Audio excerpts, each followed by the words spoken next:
Once, long ago, in the wild backwoods of a country named Greece, a little baby girl, Diana, was traveling by horseback to the city of Athens with her mother and father.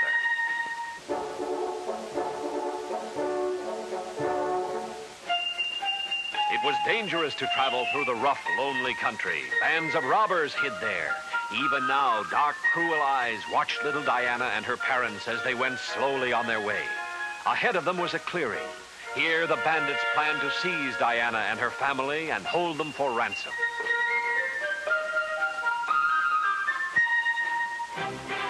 Behind the rocks and trees that surrounded the clearing, the robbers hid themselves. Just as Diana's father led the horses out of the forest, the bandits sprung out, screaming and waving their swords. Diana's father fought back fiercely, but there were too many for him. The bandits hurried to tie him to his horse.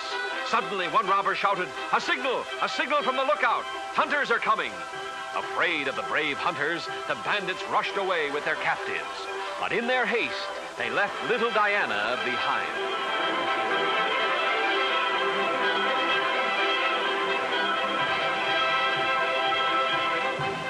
Only a few minutes passed. Then the hunters broke into the clearing, but they were too late.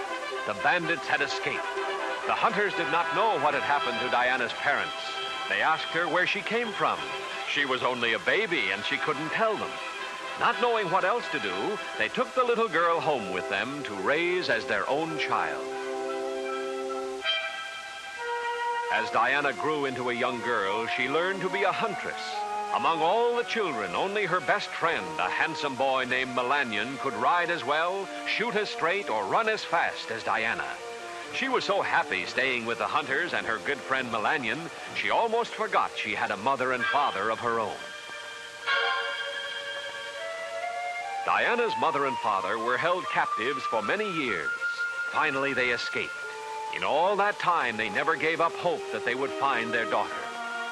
One day, a soldier who had been hunting in the back country came to Diana's parents and told them he had seen a beautiful young girl. Soon, Diana's happy parents found her, and they all decided she would go back to the city with them. Diana tried not to cry when she had to leave. She called back to Melanion, "When we are grown up, I will marry you." And she rode away.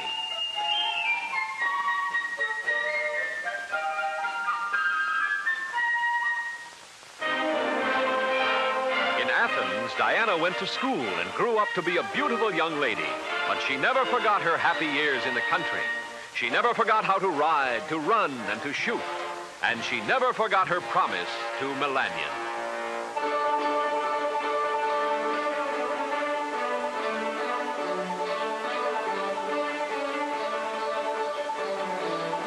Many young men wished to marry Diana. Her parents thought a girl of her age should take a husband. It had been many years since she had seen Melanion, so Diana, to please her mother and father, promised to marry the first young man who could outrun her in a race. Many tried, but no one could run as fast as Diana. The people of Athens came by the hundreds to watch the races. Diana was their favorite. They cheered and laughed as she sprinted far ahead of her closest rivals. The onlookers tossed presents to her, and even during the race, Diana could pick up a gift and keep running fast enough to win easily. One day, a handsome soldier stepped close to her and said, "Diana, will you run against me?" Diana's heart beat faster. It was Melanion. She smiled, for she remembered that as children, only Melanion could run faster than she. But her heart sank when she saw the large scar of a battle wound on his leg. They prepared to race. Knowing how she hoped Melanion would win, Diana's father gave the young soldier 3 golden apples and whispered something in his ear. At the line, a voice called, "Go!" Melanion sprang into the lead. Diana's friends cheered her on. She had to try as hard as she could. Diana began to gain. Out in front of her, he tossed a golden apple. She scooped it up. Melanion held his lead. Diana began to gain.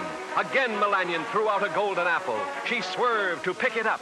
The crowd cheered, but Melanion was still in front. Now the finish line was in sight. Diana was gaining. Melanion dropped the last apple. Diana reached down. The third apple was much heavier. For a split second, she slowed, then regained her speed.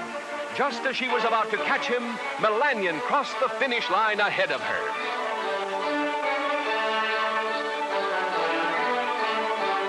Though she had lost the race, all of Diana's friends were happy because she married her childhood sweetheart and lived happily ever after.